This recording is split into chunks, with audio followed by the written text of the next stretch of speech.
tempo io ho goduto le gioie di essere figlia unica ed unica nipote. Non che avessi un ricordo di trattamenti particolari, ma per quel poco di attenzione che avevo non dovevo dividerla con nessuno.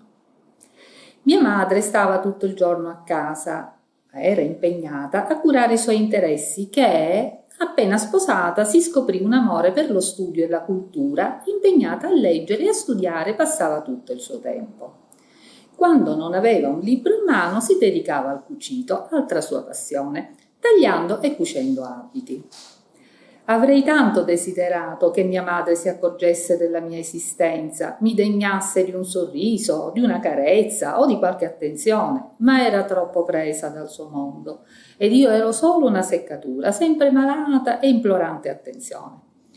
A quei tempi mi raccontano che non fu mamma la prima parola che imparai, ma Marietta Bella, e con questo appellativo cercavo, inutilmente, di suscitare il suo interesse. Ero una bambina benestante e questo fatto si concretizzava in un gran numero di bambole che mi venivano regalate. Le tenevo tutte dentro una credenza in cucina, dove negli sportelli più in basso avevo costruito la casa delle bambole. Mentre mia madre cuciva, io giocavo con le bambole. Uno dei miei giochi preferiti era di chiederle di cucire un abitino per le bambole.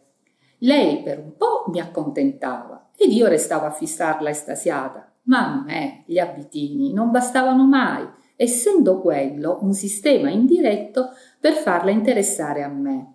E dopo aver cucito una gonnellina o una maglietta mi abbandonava ai miei giochi solitari. Un altro dei giochi che amavo e che feci per tanto tempo era di nascondermi ben chiusa dentro lo sportello della credenza, aspettando che qualcuno si accorgesse della mia assenza e si preoccupasse venendo a cercarmi.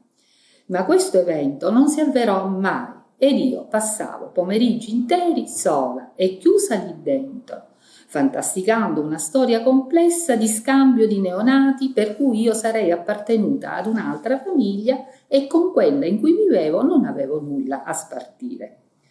Tra tutte le bambole ce n'erano due che erano le mie preferite.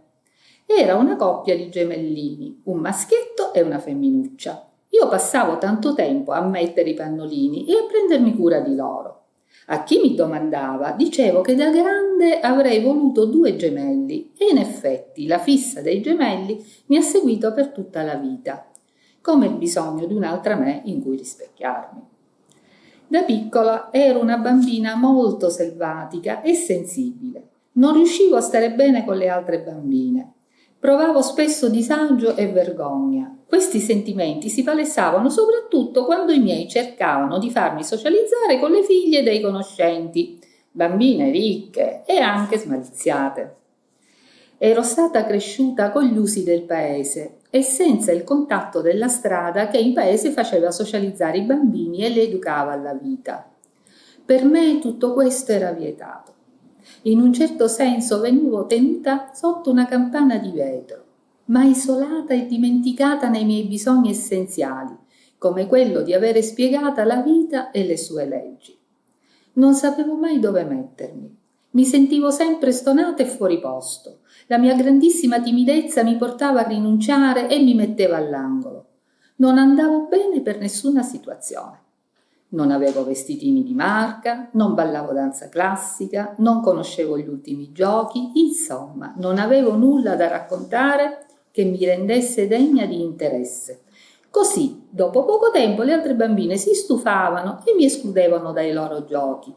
Io mi ritiravo, quasi rinfrancata di aver evitato uno scontro perdente, e mi allontanavo dal gruppo andando a giocare da sola, fuggendo nel mio mondo magico pieno di incanto, di sogni e fantasia.